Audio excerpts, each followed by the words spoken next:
Irène Zimina regardait par la fenêtre de son appartement sur la ville illuminée par les lumières du soir. À 30 ans, elle savait ce qu'elle valait et ce qu'elle voulait de la vie. Grande et élancée, avec des cheveux bruns tombant sur ses épaules et des yeux marrons, elle dégageait une assurance et une sérénité apparentes. Mais à l'intérieur, c'était tout autre chose. Son premier mariage avait pris fin 5 ans auparavant, et depuis, Irène ne croyait plus aux contes de fées et à l'amour éternel. Elle avait grandi dans un petit appartement de 2 pièces à la périphérie de la ville. Son père était parti quand elle avait 8 ans, laissant sa mère élever seule 2 enfants. L'argent avait toujours manqué.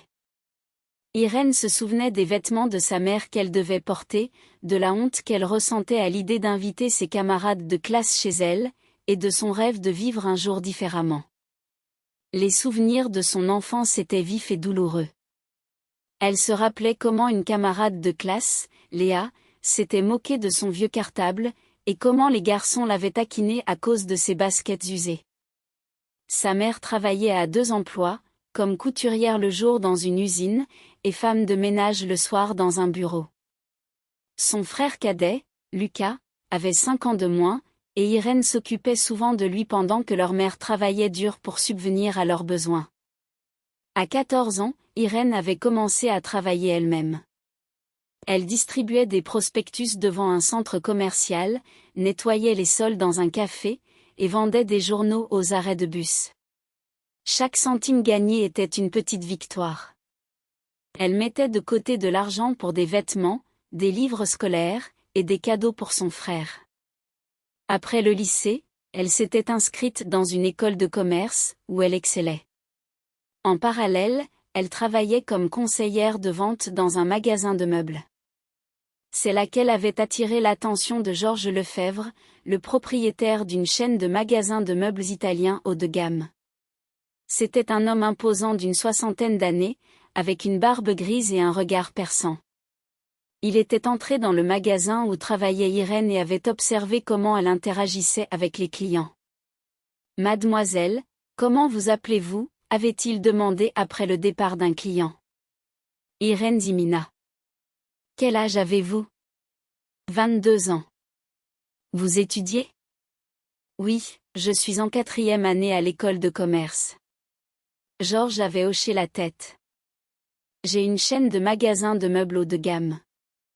J'ai besoin de personnes compétentes. Venez à un entretien demain à 10 heures. » Il lui avait tendu sa carte de visite. Irène s'y était rendue.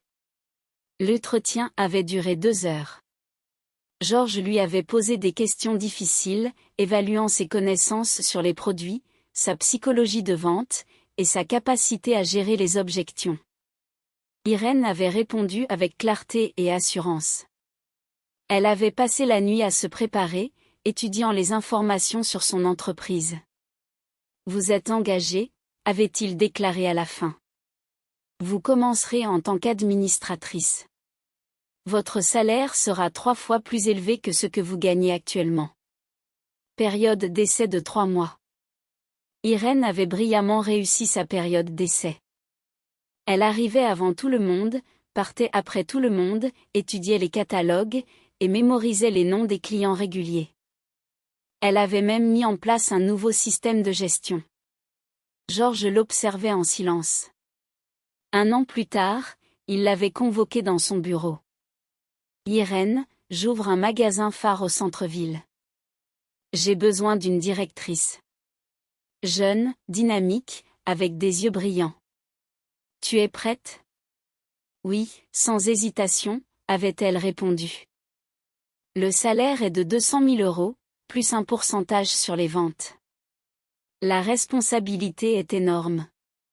Le magasin fait 1000 mètres carrés, avec 30 employés. Une clientèle haut de gamme. » Réfléchis pendant 3 jours. Irène n'avait pas hésité 3 minutes. « J'accepte. » Elle était devenue la plus jeune directrice de l'entreprise à seulement 24 ans. Ses collègues la regardaient de travers, chuchotant dans son dos. Une arriviste, la maîtresse du patron, qui a gravi les échelons par le lit. Irène restait silencieuse et travaillait.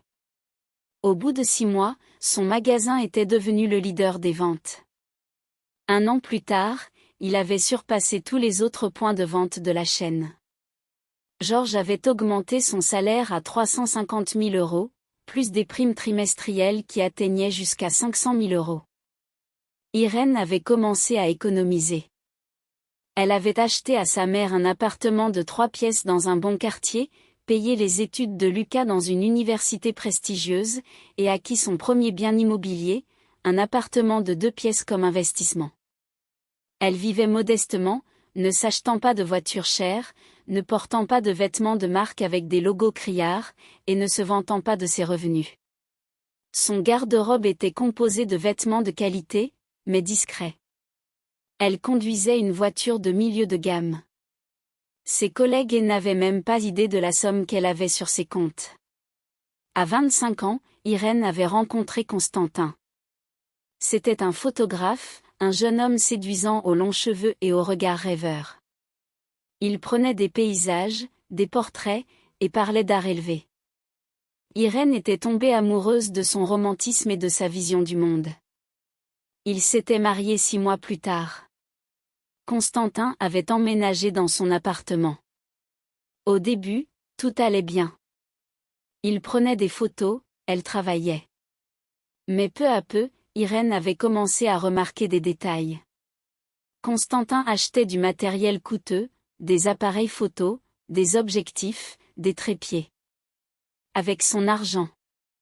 Il organisait des séances photo gratuites pour ses amis, mais ne prenait pas de commandes commerciales. Ce n'est pas de l'art, c'est un métier, disait-il. Il passait ses journées dans des cafés à discuter avec d'autres créateurs de sujets élevés, tandis qu'Irène travaillait 12 heures par jour. 1 an plus tard, elle avait décidé de lui parler franchement. « Constantin, nous avons besoin de plus d'argent. Pourrais-tu prendre au moins quelques commandes commerciales ?» Il s'était indigné. « Irène, tu ne comprends pas. Je suis artiste. Je ne peux pas photographier des mariages ou des événements d'entreprise. Cela tuerait ma muse. Mais je ne peux pas porter seul le poids de notre famille. Tu es directrice. Tu as un bon salaire. » Cette phrase, « tu es directrice », semblait justifier son inaction. Irène avait supporté cela pendant encore 2 ans.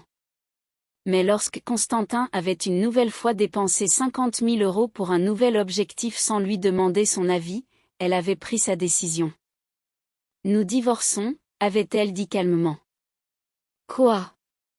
Pourquoi ? » « Parce que je suis fatiguée d'être ta sponsor. Tu n'es pas un partenaire, tu es un parasite. » Le divorce s'était déroulé rapidement. Constantin n'avait même pas essayé de revendiquer des biens.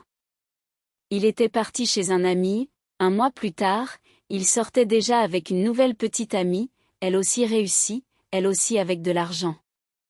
Après le divorce, Irène s'était promis, plus jamais avec un homme qui cherche un portefeuille plutôt qu'une femme. 5 ans avaient passé. Pendant ce temps, elle avait acheté 2 autres appartements qu'elle louait, et avait accumulé un capital solide. Elle travaillait, voyageait, et aidait sa famille. Elle n'avait pas de relation. Les hommes qu'elle rencontrait avaient soit peur de son succès, soit essayaient de profiter d'elle. Un jour de printemps, un homme nommé Simon Varanov était entré dans son magasin. C'était à la fin avril.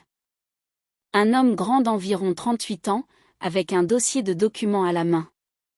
Il regardait avec perplexité le mobilier italien haut de gamme. « Bonjour. Comment puis-je vous aider ?» s'était approchée Irène. « Bonjour. Je dois transmettre des documents pour une commande de meubles pour Ivan Vassilievitch Bochkine. Il est votre client ? Oui, bien sûr. Vous êtes de la société ? Je suis son gestionnaire. Ivan Vassilievitch a commandé des meubles pour sa maison de campagne. Voici les spécifications, l'acompte, et les plans des pièces. Irène avait pris les documents et l'avait invité à son bureau. Asseyez-vous. Nous allons tout vérifier. Pendant qu'elle examinait les papiers, Simon observait le bureau. C'est joli ici, avait-il remarqué. Je n'ai jamais été dans un endroit aussi cher. Irène avait souri. Nous nous spécialisons dans le mobilier haut de gamme. Ce n'est pas pour tout le monde, c'est sûr. Avec mon salaire, je devrais économiser 1 an pour un de vos canapés, avait-elle ri. Elle avait apprécié son honnêteté. Tout est en ordre avec les documents. La commande est acceptée. Le délai de fabrication est de 2 mois. Parfait. Merci. Il s'était levé pour partir, mais avait hésité. Excusez-moi de ma témérité, mais ne voudriez-vous pas prendre un café? Irène avait été surprise. Cela faisait longtemps que personne ne l'avait invitée de cette manière, simplement, sans jeu ni sous-entendu. D'accord. À 18h, avait-il convenu. Ils s'étaient rencontrés dans un café à proximité. Ils avaient discuté pendant 3 heures. Simon lui avait parlé de son travail, de sa mère, de sa vie. Il travaillait dans une entreprise de construction depuis 12 ans, commençant comme assistant de chef de chantier, et était devenu manager. Il vivait dans un appartement en location, sa mère séparément. Jamais marié, avait demandé Irène. Je n'ai pas rencontré la bonne. Et vous, vous avez été marié? Malheureusement. Je comprends. Il ne posait pas de questions intrusives, ne fouillait pas dans son intimité. Il l'écoutait quand elle parlait et racontait sur lui quand elle posait des questions. Irène se sentait à l'aise avec lui. Pour la première fois depuis des années, ils avaient commencé à se voir régulièrement. Simon l'invitait au cinéma, au parc, dans des cafés modestes. Il ne cherchait pas à impressionner avec de l'argent. Il n'en avait pas beaucoup, mais il était attentif. Il se souvenait de ce qu'elle aimait et n'aimait pas. Il lui apportait ses pivoines préférées au lieu de roses banales. Il tenait la porte, l'aidait à enlever son manteau. 1 mois plus tard, il l'avait présentée à sa mère. Catherine Petrovna vivait dans un appartement de 2 pièces à la périphérie. L'appartement était propre, mais démodé. Les meubles dataient des années 80, le papier peint était décoloré, et le linoléum usé. La femme avait accueilli Irène avec méfiance. C'est elle, avait-elle demandé à son fils, scrutant Irène de la tête aux pieds. Maman, voici Irène. Irène, voici ma mère, Catherine Petrovna. Enchantée, avait souri Irène. Asseyez-vous, avait dit la maîtresse de maison d'un ton sec. Le thé était tendu. Catherine Petrovna posait des questions. Où travaillez-vous? Directrice d'un magasin de meubles haut de gamme. Directrice, donc vous gagnez bien. Assez pour vivre. J'ai mon appartement, je loue. C'était un mensonge, mais Irène ne voulait pas dévoiler ses cartes. Je vois. Et quelle est votre famille? Ma mère, mon frère. Mon père est parti. Il est parti quand j'étais petite. Catherine Petrovna avait hoché la tête avec compassion, mais une lueur d'évaluation avait traversé ses yeux. Après la visite, Simon s'était excusé.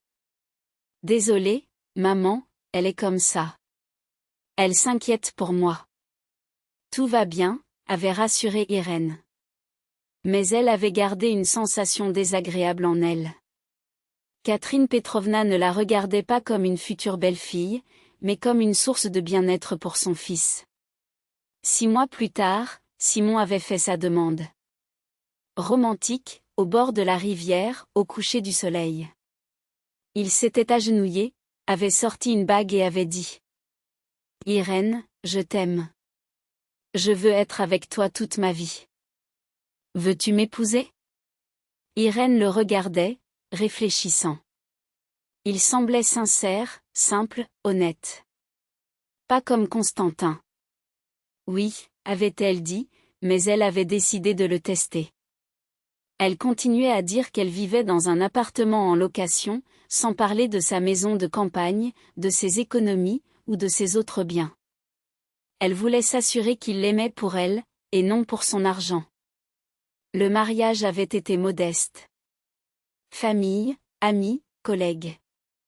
Catherine Petrovna était venue en costume blanc et était restée près de son fils toute la soirée, comme si elle craignait qu'on le lui prenne. Puis, le moment du décompte des cadeaux avait commencé. Les invités, comme d'habitude, avaient offert des enveloppes. Simon et Irène s'étaient assis dans la chambre de leur appartement, répartissant les billets sur le lit. Ils avaient accumulé une somme considérable, environ 500 000 roubles.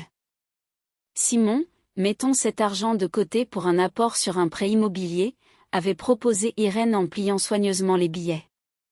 Nous pourrions commencer à chercher un appartement plus grand. Simon s'était brusquement retourné vers elle, ses yeux gris devenant durs. Non, avait-il dit en lui arrachant l'enveloppe des mains. J'ai promis d'emmener ma mère en vacances. Tu es directrice, tu gagneras de l'argent. Irène était restée figée. Ses doigts serraient le bord de la couverture. Une vague de froid s'était répandue dans sa poitrine. Elle avait lentement levé les yeux vers son mari. Simon tenait l'enveloppe dans ses mains, et son visage affichait un droit de propriétaire absolu. Très bien, avait dit Irène d'une voix calme. Emmène ta mère en vacances. Simon avait souri, manifestement satisfait que sa femme n'ait pas contesté. Je savais que tu comprendrais. Maman mérite des vacances. Elle a travaillé toute sa vie pour moi. Mon père est mort jeune. Elle m'a élevée seule. Je lui dois ça. Je comprends, avait répondu Irène d'un ton neutre. Simon l'avait embrassée. Tu es ma fierté. Pas comme certaines épouses matérialistes qui ne demandent que des choses. Irène n'avait rien répondu. Elle s'était levée du lit et était sortie dans la cuisine. Là, elle s'était servi un verre d'eau et avait longtemps regardé par la fenêtre. Une phrase tournait dans sa tête, tu es directrice, tu gagneras de l'argent. Cela signifiait qu'ils voyaient leur mariage de cette manière. Elle était la jument de travail qui tirerait la famille, tandis qu'il serait le maître de la situation, disposant de l'argent à sa guise. Et sa mère passait en premier. Cette nuit-là, Irène ne pouvait pas dormir. Elle était allongée à côté de son mari, réalisant que le test avait échoué. Simon ne s'était pas marié avec Irène Dimina, une femme de caractère, avec un passé et des rêves. Il s'était marié avec un poste, avec une directrice, avec un salaire.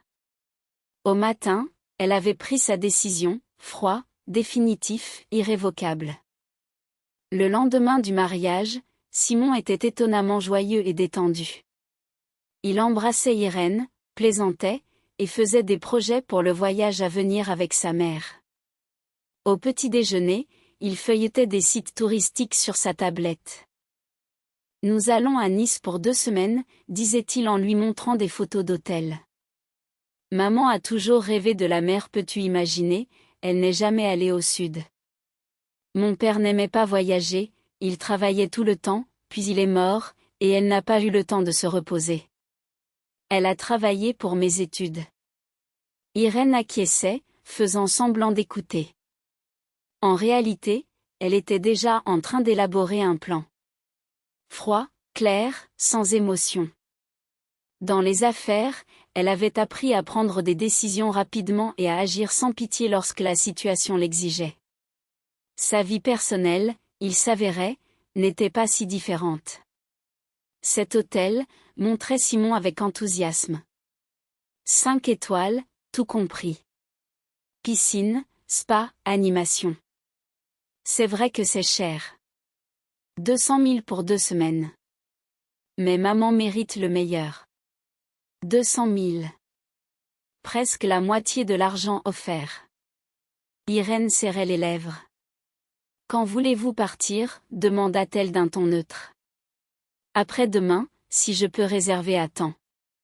Je veux partir vite, tant que le temps est bon. Simon l'embrassa sur la joue. Ça ne te dérange pas que je parte sitôt après le mariage? Bien sûr que non. Vas-y, repose-toi avec ta mère. Simon s'attendait visiblement à une résistance, à du mécontentement, mais Irène était calme comme une mer d'huile partant calme. Cela l'étonna légèrement. Tu es un peu étrange aujourd'hui, remarqua-t-il. Tout va bien? Oui, juste fatiguée. Irène se tenait dans la cuisine, le cœur battant d'excitation et d'appréhension. Le mariage avait eu lieu 2 jours plus tôt, et maintenant, alors que Simon s'apprêtait à partir pour Nice avec sa mère, elle se sentait à la fois soulagée et déterminée. Je vais lui parler de notre voyage, elle va être ravie, s'exclama Simon, tout en feuilletant des brochures sur sa tablette. Maman a toujours rêvé de la mer. Elle n'est jamais allée dans le sud. Mon père ne voulait pas voyager, il était toujours occupé par son travail, et après sa mort, elle n'a pas eu le temps de se reposer. Elle a tout donné pour mes études. Irène acquiesçait, mais son esprit était déjà en train de tisser un plan froid et calculé. Dans le monde des affaires, elle avait appris à prendre des décisions rapidement et à agir sans pitié quand la situation l'exigeait. Sa vie personnelle, il s'avérait, n'était pas si différente. Cet hôtel, regarde, dit Simon, montrant des photos avec enthousiasme. 5 étoiles, tout compris. Piscine, spa, animation. C'est vrai que c'est cher, 200 000 € pour 2 semaines. Mais maman mérite le meilleur. 200 000 €, murmura Irène, serrant les lèvres. C'était presque la moitié de l'argent qu'elle avait reçu. Quand partez-vous? Demanda-t-elle d'un ton neutre. Simon l'embrassa sur la joue, visiblement soulagé par sa réaction. Il s'attendait à une résistance, mais Irène était calme, comme une mer d'huile. Cela l'étonna légèrement. Une fois Simon parti, Irène sortit son téléphone et composa le numéro de son avocat. Bonjour, c'est Irène Zimen. J'ai besoin d'une consultation urgente. Quand pouvez-vous me recevoir? Aujourd'hui à 15 heures, cela vous convient-il? Parfait, j'y serai. Alexandre Dufresne, son avocat, travaillait avec elle depuis 8 ans. Il avait géré toutes ses transactions immobilières, vérifié ses contrats et l'avait conseillé sur des questions juridiques. C'était un homme d'une 50aine d'années, aux cheveux grisonnants, portant des lunettes et un costume strict, qui se distinguait par son professionnalisme et sa discrétion. Lorsqu'ils se rencontrèrent dans son bureau au centre de Paris, Irène exposa brièvement la situation. Je me suis mariée samedi, et dimanche, mon mari a montré son vrai visage. Je veux divorcer et vendre l'appartement pendant qu'il est en voyage. Alexandre retira ses lunettes et les essuya avec un chiffon, un geste qu'il faisait souvent lorsqu'il réfléchissait à une situation complexe. Irène, l'appartement a été acheté par vous avant le mariage et est enregistré à votre nom. C'est votre propriété exclusive. Il n'y a pas de contrat de mariage. Vous avez donc le droit de le gérer comme bon vous semble. Cependant, si votre mari revendique ses droits, cela pourrait entraîner des procédures judiciaires qui pourraient prolonger le processus. Il pourrait prétendre avoir investi dans des rénovations, des meubles, ou autre chose. Il n'a rien investi, rétorqua Irène. L'appartement a été acheté il y a 7 ans, entièrement meublé et rénové avec mes fonds avant même que je le rencontre. J'ai tous les reçus et documents. Dans ce cas, il n'y a pas de problème. Mais le divorce prendra au moins 1 mois. Je comprends. Je vais déposer la demande maintenant, et je veux vendre l'appartement avant son retour. Alexandre se pencha en arrière dans son fauteuil. Cela sera à la fois spectaculaire et légal. Mais êtes-vous sûr? Il n'y a pas de retour en arrière. Absolument. Il m'a montré ce que je représente pour lui, un portefeuille. Je ne vais pas tolérer cela. Compris? Très bien. Nous allons procéder ainsi. Demain, nous déposerons la demande de divorce au bureau de l'état civil. Motif, désaccords irréconciliables. Parallèlement, nous mettrons l'appartement en vente. J'ai une connaissance, une agente immobilière, Victoria Ruchekova. C'est une professionnelle, elle agit rapidement. Si nous baissons légèrement le prix, l'appartement se vendra en une semaine. Agissez. J'ai besoin que l'appartement soit vendu et les documents de divorce déposés avant son retour. Quand revient-il? Dans 2 semaines. Nous avons le temps. Le lendemain, Irène se rendit au bureau de l'état civil. Elle remplit le formulaire de demande de divorce, indiquant comme motif, incompatibilité de caractère, différentes visions de la vie de famille et de la gestion financière. Cette formulation froide cachait la douleur des attentes déçues. Une employée, une femme d'âge moyen, jeta un coup d'œil à la date de mariage et s'étonna. « Êtes-vous sûr? Votre mariage a été enregistré il y a 4 jours. » « Oui, je suis sûre. Mais peut-être devrions-nous réfléchir? » « Réfléchir? Je ne veux rien penser. Je vous demande d'accepter ma demande. » La femme soupira et apposa un tampon sur le document. Après le bureau de l'état civil, Irène retrouva Victoria, qui se révéla être une femme énergique d'une 40aine d'années, en costume de pantalon, avec une coupe de cheveux courte et un regard perçant. Elle était venue visiter l'appartement. « C'est un bel endroit », dit-elle en parcourant les pièces. La rénovation est récente, le mobilier est cher, le quartier est prestigieux, l'étage est pratique, et l'infrastructure est développée. La valeur marchande est de 12 millions. Si nous baissons de 5% à 11 400 000, l'appartement se vendra en une semaine. Il y a beaucoup d'acheteurs pour ce type de bien.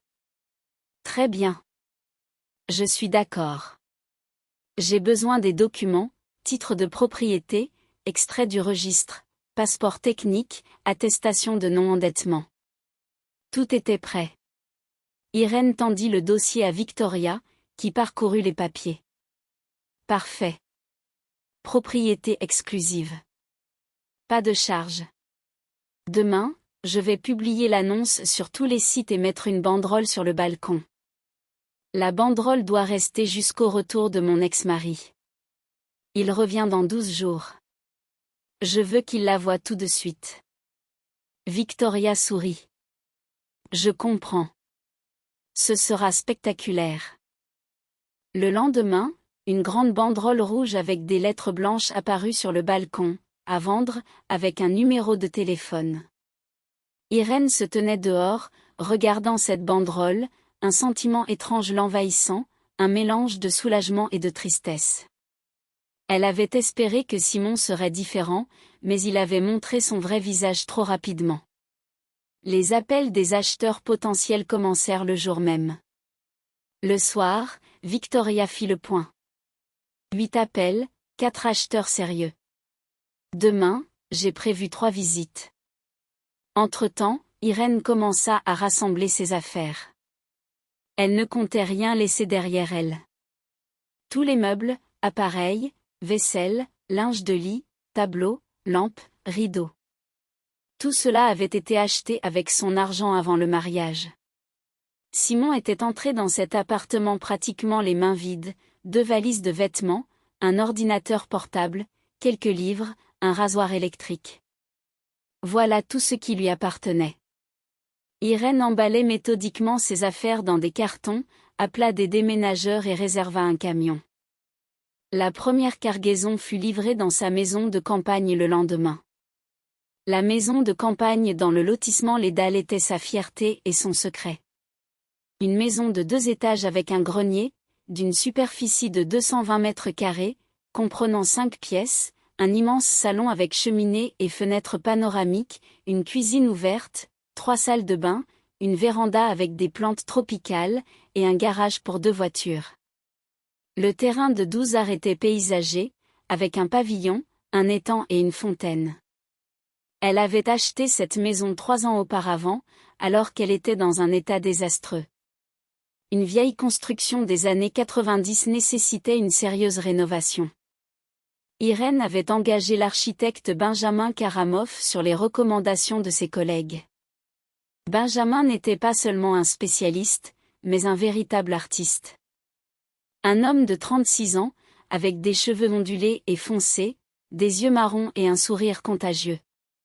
Il était tombé amoureux du projet au premier regard.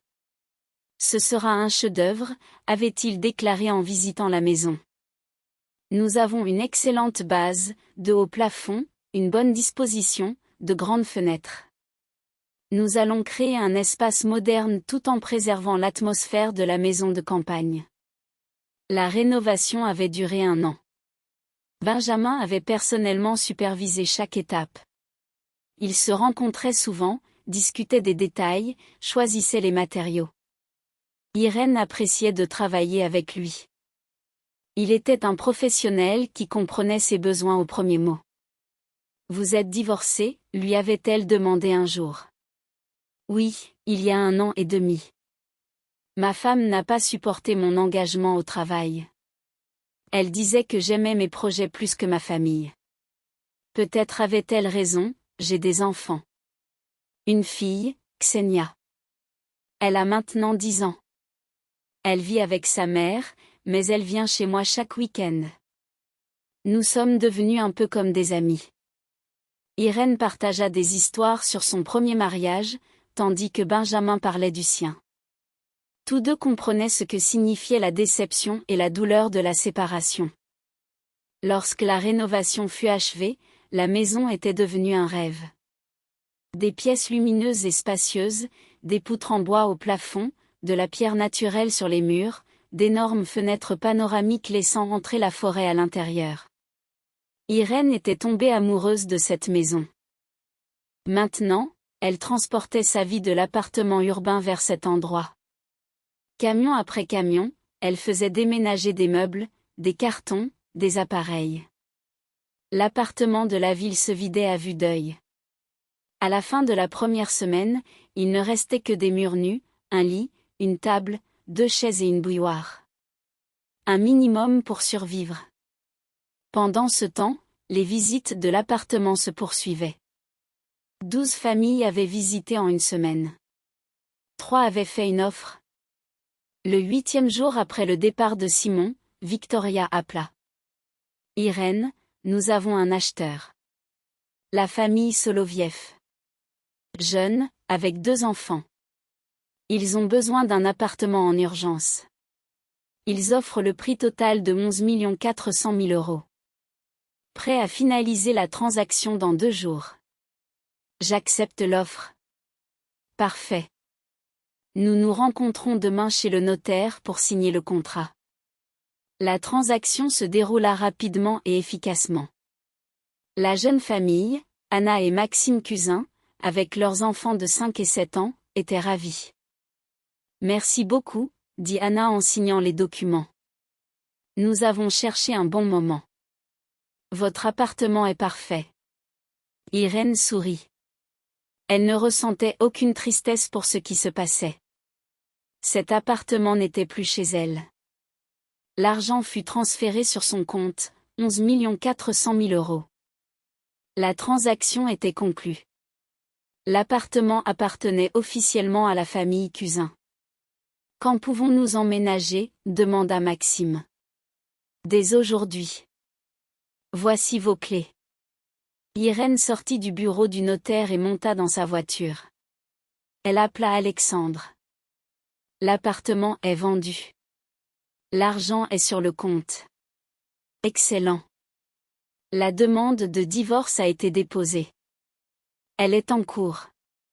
Simon Varanov recevra une notification à son retour de vacances. » Très bien. Maintenant, il ne reste plus qu'à attendre la fin.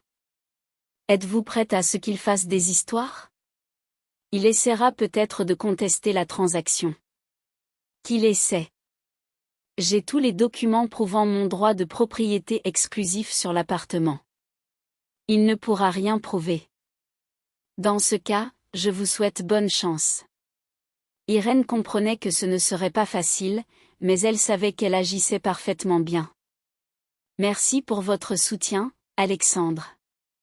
Elle raccrocha et se dirigea vers sa maison de campagne. En chemin, elle s'arrêta dans une fleuriste et acheta un bouquet de pivoines blanches, ses fleurs préférées. De retour chez elle, elle les mit dans un grand vase en verre sur la cuisine, prépara un thé vert au jasmin et s'installa dans un grand fauteuil moelleux près de la fenêtre panoramique donnant sur la forêt. Le silence. Un silence absolu. Seul le chant des oiseaux et le bruissement des feuilles.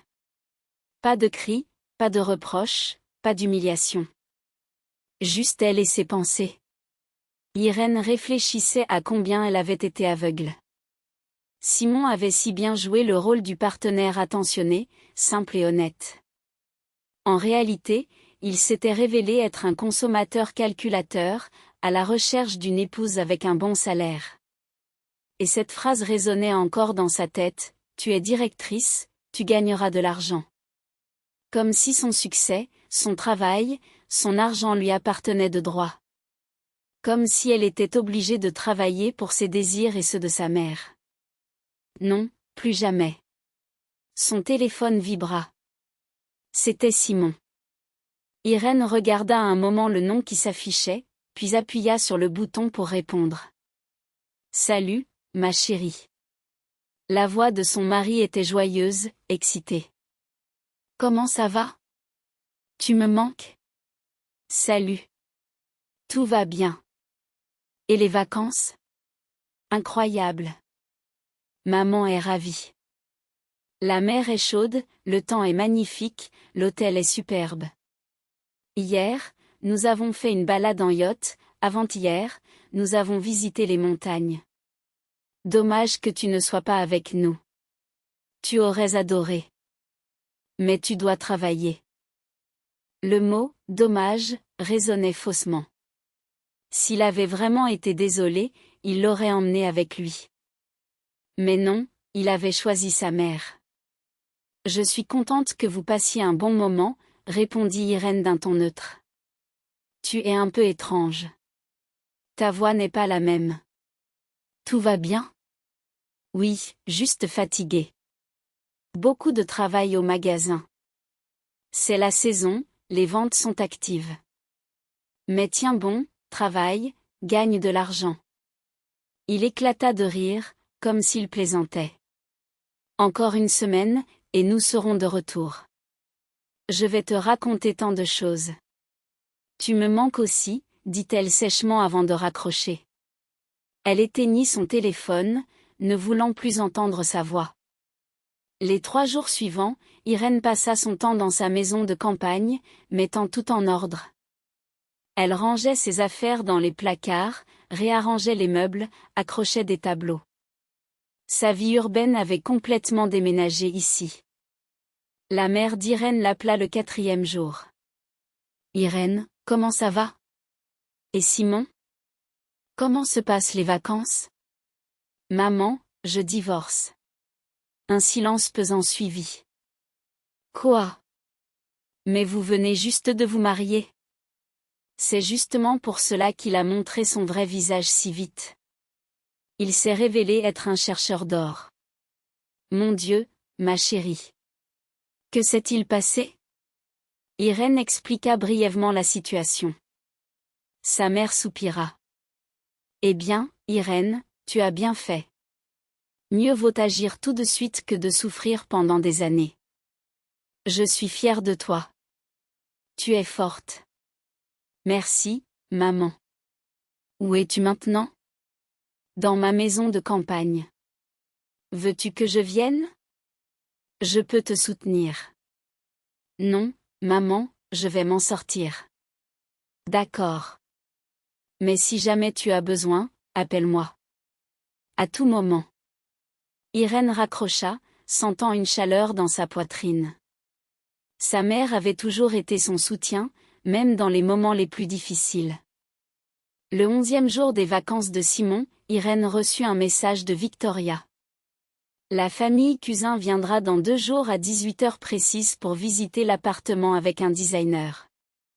Ils souhaitent discuter de quelques modifications cosmétiques. J'ai demandé à ce qu'ils participent à notre spectacle. Ils ont accepté en remerciement pour le bon prix. Irène sourit. C'est le moment idéal. Simon et sa mère reviendront dans 2 jours à 18h. Parfait. Les nouveaux propriétaires, vous êtes le designer. Qu'il rentre chez lui et voit la scène. Son appartement est vendu. Des inconnus discutent de rénovation, et sa femme n'est nulle part. D'accord? Nous ferons la visite. Et la banderole sur le balcon doit rester jusqu'au soir du surlendemain. Le lendemain, Irène resta dans sa maison de campagne et s'occupa du jardin. Elle planta de nouveaux rosiers près du pavillon, tailla la haie, arrosa les fleurs. Travailler dans le jardin la calmait. Les mains dans la terre, l'odeur des herbes, le chant des oiseaux. Ici, elle se sentait vivante. Irène se coucha tôt. Le lendemain serait une longue journée. Le matin, elle se réveilla à 7h, fit un jogging dans la forêt, prit une douche, et prit son petit déjeuner. Elle travaillait à distance, répondait à des courriels, appelait des fournisseurs, vérifiait des rapports. À 15h, Simon lui envoya un message. « Ma chérie, nous sommes déjà dans l'avion. Nous serons à la maison dans 3 heures. Tu me manques énormément. Prépare-nous quelque chose de bon pour le dîner. » Irène ne répondit pas.